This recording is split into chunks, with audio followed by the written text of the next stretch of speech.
The month's theme is called Divine Wisdom and How to Use It. To launch us in that, I'm going a little bit afield from what was written, because what was written as a description for this week's talk is, God is all there is. How does that show up in our lives? Now let's do that. And I was really perplexed how I could possibly speak at any length of time about those three concepts, because I think those are things we kind of breathe in and breathe out. So I'm taking it in my own direction. Please feel free. At some points I may ask you to consider, and if you're feeling like I'm not really sure, you can turn and speak with a person about some of the things that I'm going to be raising. So to come into the notion of wisdom, I'd like us all to take a moment and consider, what do we call wisdom? Or what is it? How do we identify wisdom? What is our own individual definitions of what it is to be wise, or what it is to have wisdom?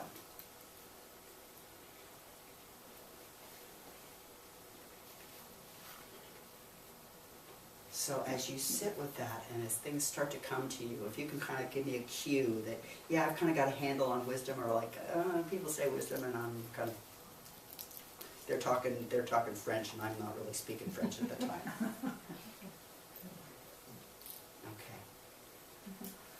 So what I'm going to invite is, if we can just put ourselves in the presence of that wisdom.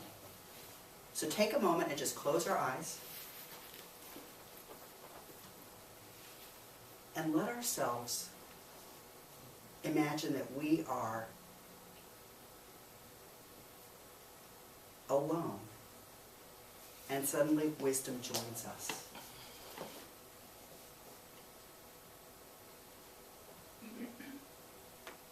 What is the sensation that starts to emerge? What kinds of feelings? What kinds of responses? How is it that wisdom is manifesting?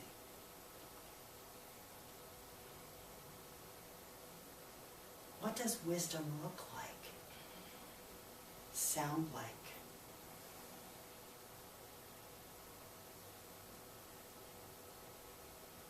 What's the size of wisdom? What's the shape?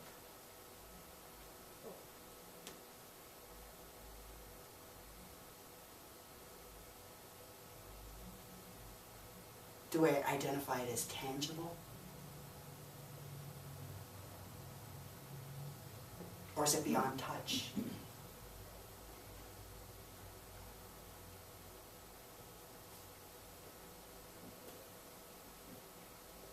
So putting ourselves in that presence of wisdom,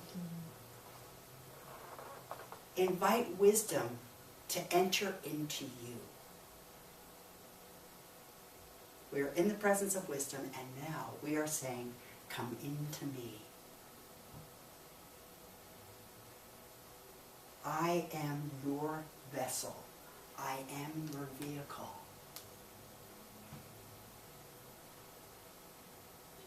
And as we engage in that practice, as we open ourselves to wisdom, take a moment and just notice the sensation of what it is to have wisdom embody us.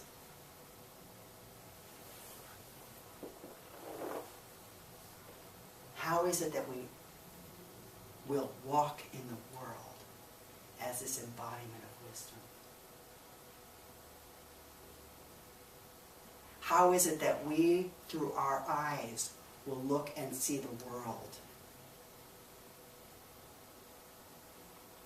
How is it, as we start to engage in listening to others, to the news, how is it we listen now that we have become the place where wisdom is expressing?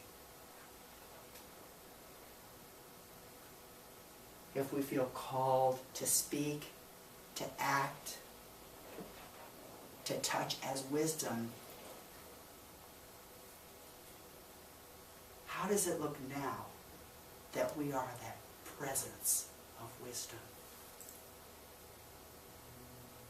That we have given wisdom these bodies.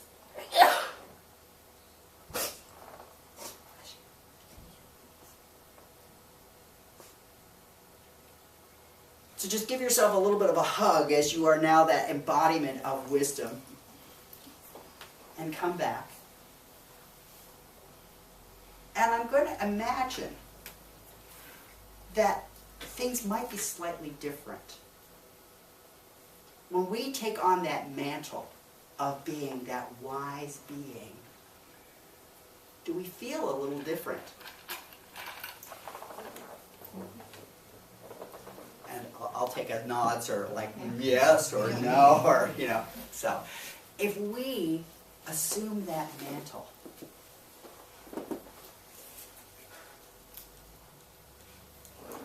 something different can happen in the worlds where we live.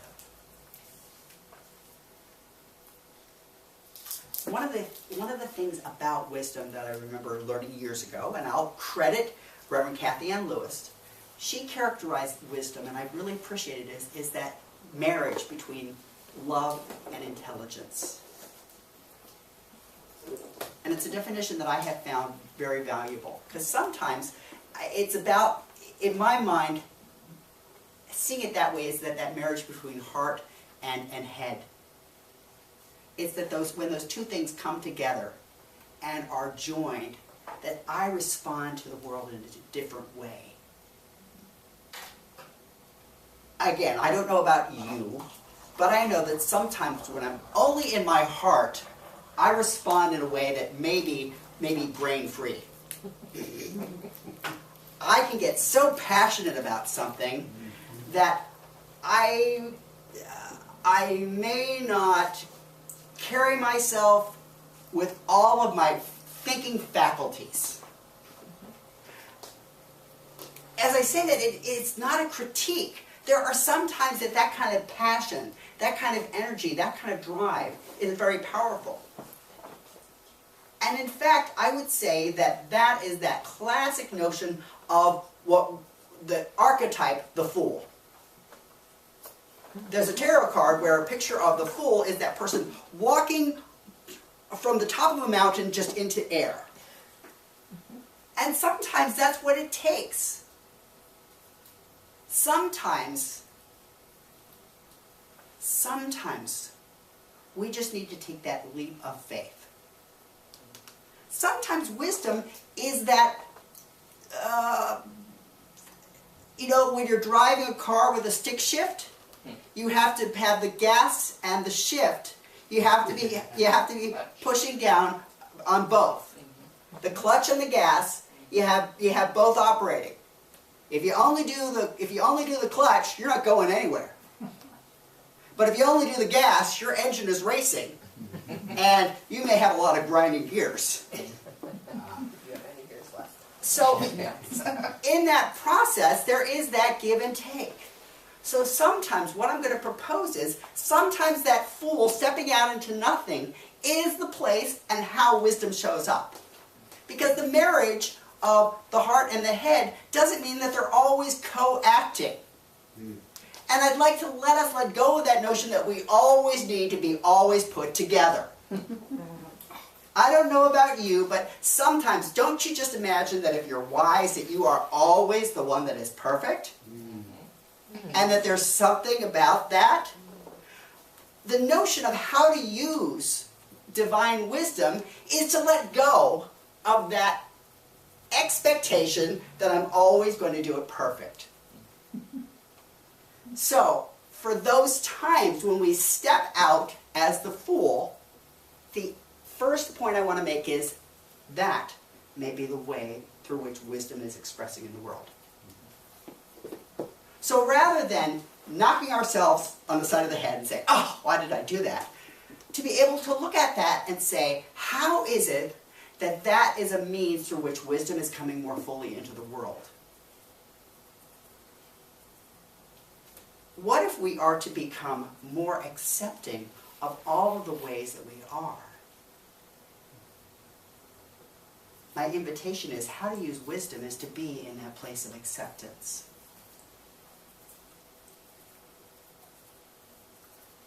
So we've got that fool stepping out. Take a moment, think about when you have stepped out without any practical reason behind that stepping out.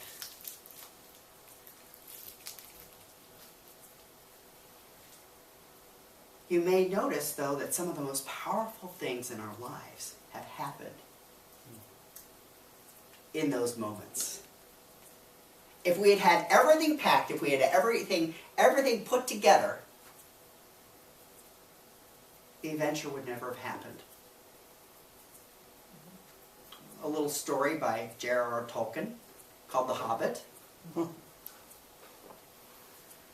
Gandalf the wizard came and visited with him one day. And he asked him, how would you like an adventure?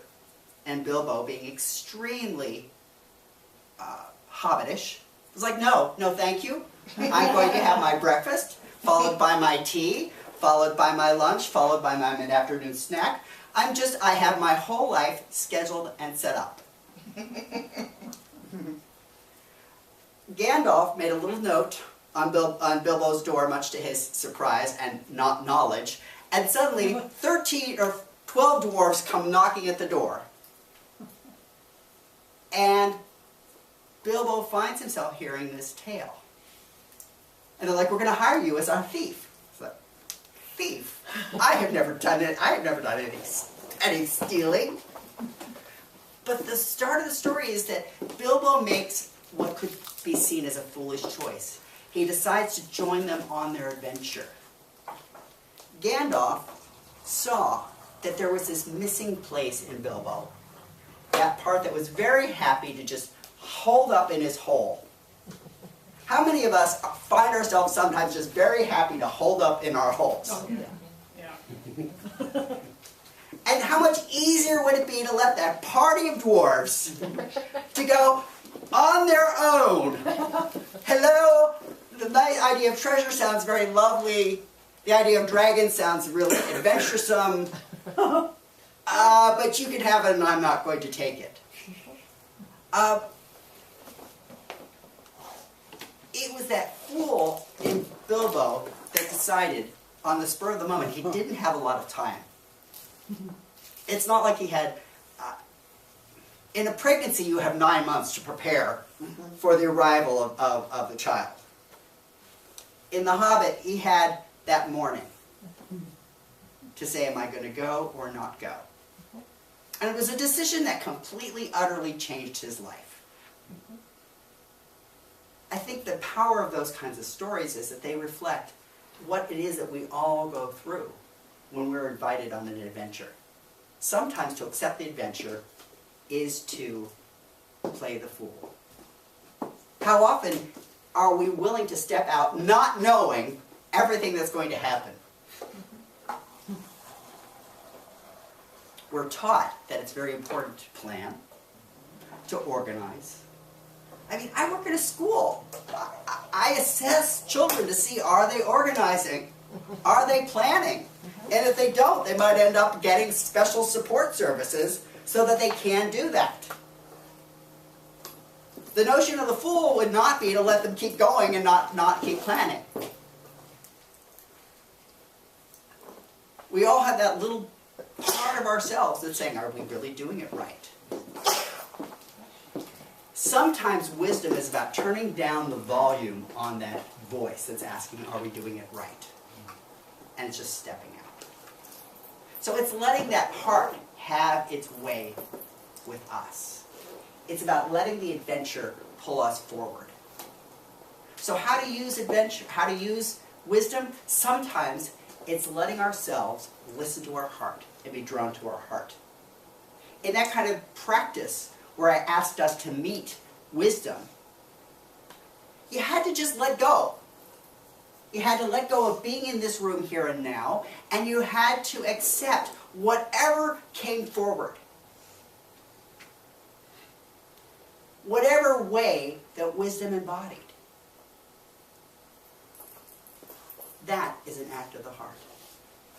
That's an act of imagination.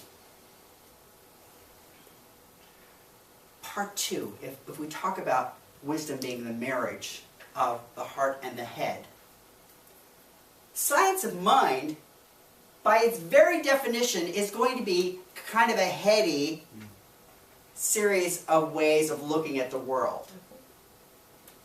The notion of prayer is that I'm going to address this really crazy situation and I'm going to apply these words. I'm going to speak this declaration. I am going to create order in my language. I'm going to assert something. I'm going to assert about the divine. If I'm in a situation where I am noticing that there's a lot of conflict, then perhaps what I will feel is being called forward is love. Then I will speak love. If there is confusion, then I may speak wisdom. If there is anger, it may be a place to be speaking peace. As we encounter these different circumstances in our lives, we take a moment and to piggyback on what Tayan has invited with the class that she's teaching, we become aware, we notice, and we do. We become aware of what's going on in our lives. We decide what it is that might be different. So we're applying the capacities of our head, or the capacities of our minds to these situations, rather than allowing ourselves to just get carried away on it. I heard Charlie characterize that a little bit. It's like that notion of the news of the day can feel like this tidal wave that is just ready to wash us away. And we can either respond by getting washed away and feeling overwhelmed, or we can pay attention to it and decide what is it that we have to bring to that situation. How is it that we can respond differently? One of the things that we do every week is we do our prayer requests and we do our demonstrations. A demonstration that I didn't share during share time, though, is I was noticing that sometimes in situations where I work, people are so fearful of conflict that they will do anything to avoid conflict. That avoidance of conflict doesn't make it go away. It just makes it increasingly uncomfortable. So the funny demonstration was, I was noticing this, that there's conflict and nobody deals with it. And I'll tell you, this past week I had conflict just come up and say, hi, howdy, how you doing? And it really was great to notice, how do I respond to it? Do I get sucked into? Do I engage in the conflict? I was really intentional. There was a message I wanted to send, and I'm like, am I coming from the place of, you are a total biaja? Or am I coming from a place of mindful, thoughtful, how do I move us forward? So I had Mykal listen to what I was thinking about sending.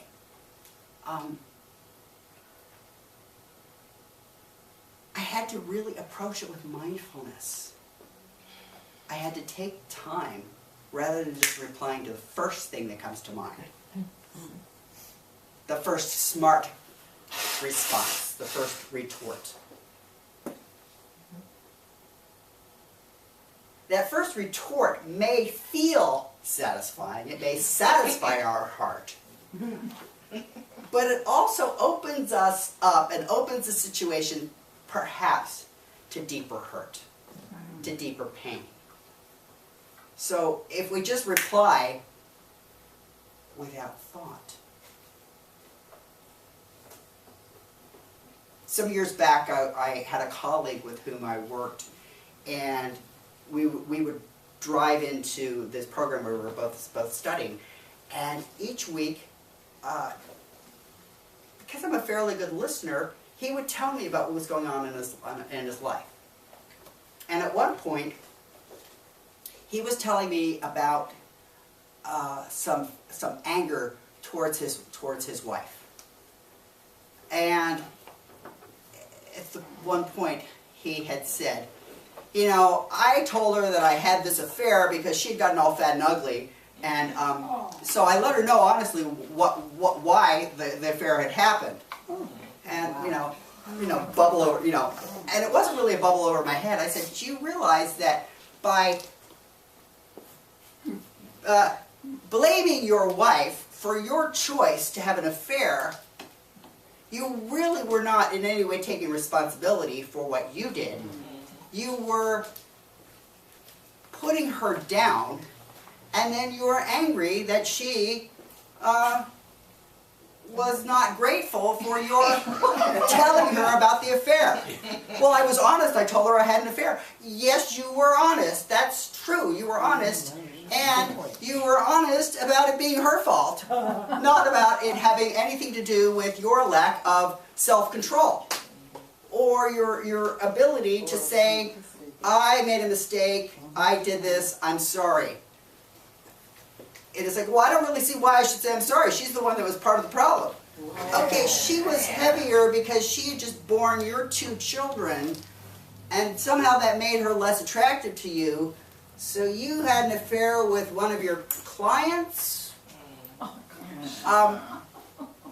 So sometimes we think that honesty, I really came from my heart. I really came from my heart, and I let her know that she was no longer attractive. And again, I use this story as an illustration because, I alienated him. So rather than being a compassionate, listening presence, like, oh, she was angry at you. I'm like, of course she was angry at you. Yeah. You were a complete lout. What were you thinking? How could you possibly imagine that was an apology? That was an excuse so that you could no longer feel any sense of responsibility, namely guilt. Yes, you should feel guilt. Guilt is what you should be feeling, and now you're projecting all of your guilt and all of your anger onto her. I use this story as an illustration because sometimes we do that. Sometimes in our quest for honesty, we may use that tool in a way that is not entirely honest. Sometimes we have our own hurts that have happened. Mindfulness lets us pause a moment and kind of decide, if I say this, am I saying this to move us forward and to bring about healing? Or am I saying this to play, I'm going to dump my crappy feelings onto you? And then I get to walk away from them and look at you, not mad at me. I think, what's wrong with you?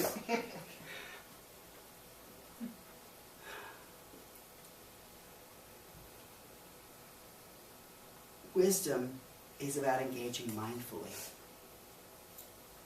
How do we stop ourselves? How do we take that time? How do we take a pause? How to use wisdom is that capacity to be able to put the pause going. Things are going on, and we put it on pause. And we consider it. We hold it in our minds. So sometimes if wisdom is that coming from the heart and just stepping out, sometimes wisdom is that coming from the mind and being more mindful and letting ourselves pause in a moment.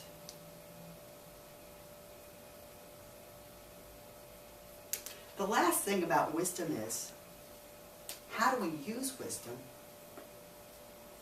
It's really that final step that I invited in that meditation practice. When we opened ourselves to let wisdom in, how often are we willing to be that wise one? How willing are we to take on that mantle of the wise one? pause for a minute. How much of a responsibility are we willing to assume if we're going to take that role? Isn't it easier to let someone else be wise? Isn't it easier to let someone else be loving and take that leap forward and we just sit back? Isn't it easier sometimes to just let the mouth fly and the brain catch up later?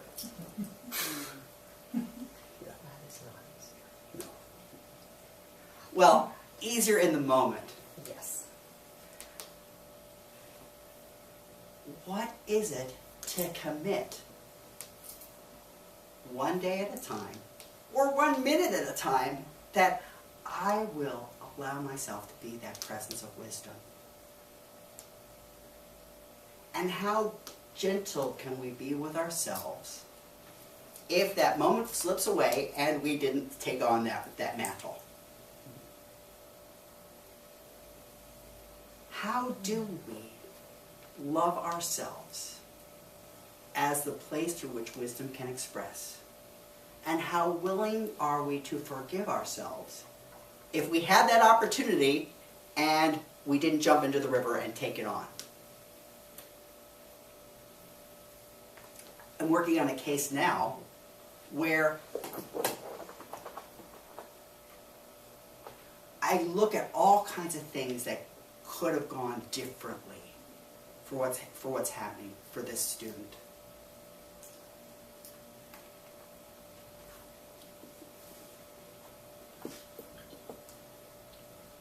The student qualified for help when they were a 4th grader, a 5th grader, a 6th grader. They came to my school in 7th grade, but they weren't on anybody's radar. So all of 7th grade, we're now near the end of the 8th grade year, and this student has essentially failed all of 7th grade and all of 8th grade. Needlessly, because this person had help in 4th grade and 5th grade and 6th grade, but 7th and 8th, it got missed that she had all this help back here. I say this because sometimes wisdom didn't show up when it was supposed to show up. And there can be consequences of that failure. How is it that we move forward in the face of those kinds of injustices? How is it that we let wisdom take hold of us, even when we may judge in our heads? Well, it should have happened earlier. Well, maybe it should have, but it didn't. How much time and how much benefit will there come from complaining about that mistake? So how to use wisdom, that last piece is to be able to look at and say, can I forgive myself? I know, we've heard this before. We've heard the notion that forgiveness is important. But I'm saying it again. In order to use wisdom, how to use it is to enter into a space of forgiveness. Forgive others, forgive ourselves. It doesn't mean don't hold them accountable. But it means looking at what can be done going forward. How do we go forward and make things right? How do we go forward and bring out more good in the world, more justice, more of the presence of wisdom? So once again, take a deep breath in. Feel wisdom at that center of our hearts. That knowledge that only our hearts know. Let that sensation of the heart fill the body.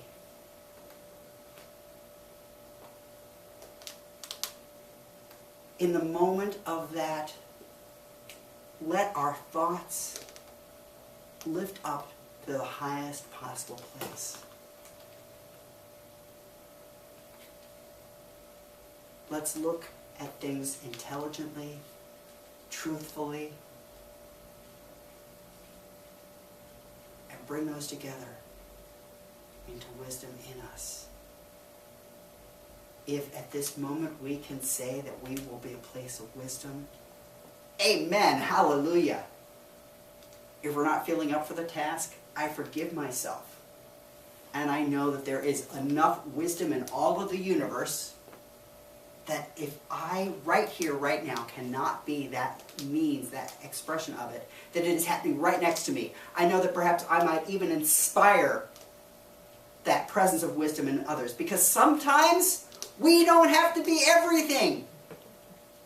Sometimes what we are is enough. Our not ability to take on that mantle of wisdom may be what calls it forward in other people.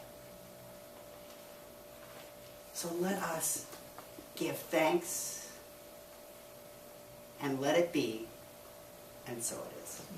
So it is.